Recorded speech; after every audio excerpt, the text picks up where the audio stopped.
Hey Steve, saw the video, and it got me thinking, kind of like you wanted it to. So you asked 3 questions at the end, and well, here we go. Number 1, is God really at the center of my life? Let me answer that question with another question.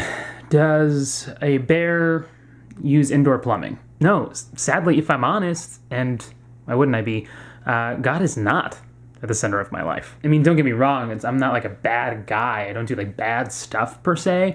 It's more that I just don't really do anything. If aliens existed, which they might, and one were to observe my life, which it might, then I don't think that my alien anthropologist friend, who means me no harm, would be able to present a very compelling case that God matters to me much at all. Most mornings I wake up to the sound of my children complaining about the fact that I'm still in bed. Then I grumble as I walk past my icons and go straight into the kitchen to make myself a cup of coffee. If I even think about praying first thing in the morning, which rarely happens, then my thought is usually the following kind of thing. I don't have time to pray right now. It's time to get the day going. Now, mind you, through no fault of my own, I've turned into somewhat of a coffee snob. So my usual morning routine with coffee involves carefully weighing beans and painstakingly hand grinding them like so.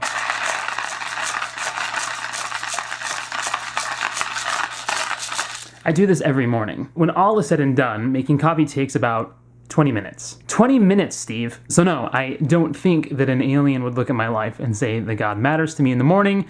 He would probably think that I worship coffee. Number 2, are there temptations that I keep falling into?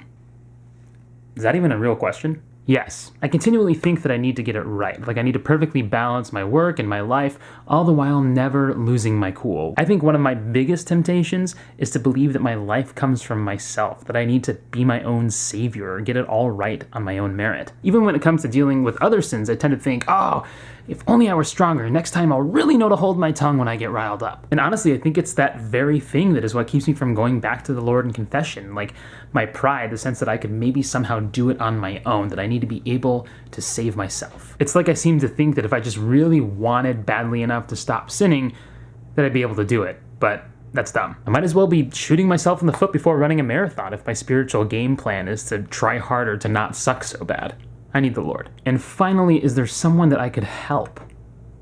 To be perfectly honest, I haven't really thought about that. I'm sure that there is, and I guess I don't at this point really know that I can think of what that would look like right now, probably because I tend to find myself often being the person who stands in need of more help myself these days. But maybe that's just it. Maybe it goes back to that question of not what I'm doing, but how I'm doing it. Maybe part of the way that I reach out for help is about admitting that I feel like I can't do it on my own and asking if I'm the only one that feels that way. Maybe that would just give us all permission to struggle together. Because I'm sure that I'm not the only person in the world or even in my group of friends who feels that weird need to be able to do this all on our own. And I'm sure that it would be such a relief for us all to admit the burden of our own inadequacy. So I guess at this point, I'm just hoping that being honest and open about where I'm at we give somebody else the courage to be able to be vulnerable and honest about what's going on for them too. All right, Steve, that's all I got. I'll see you on Monday.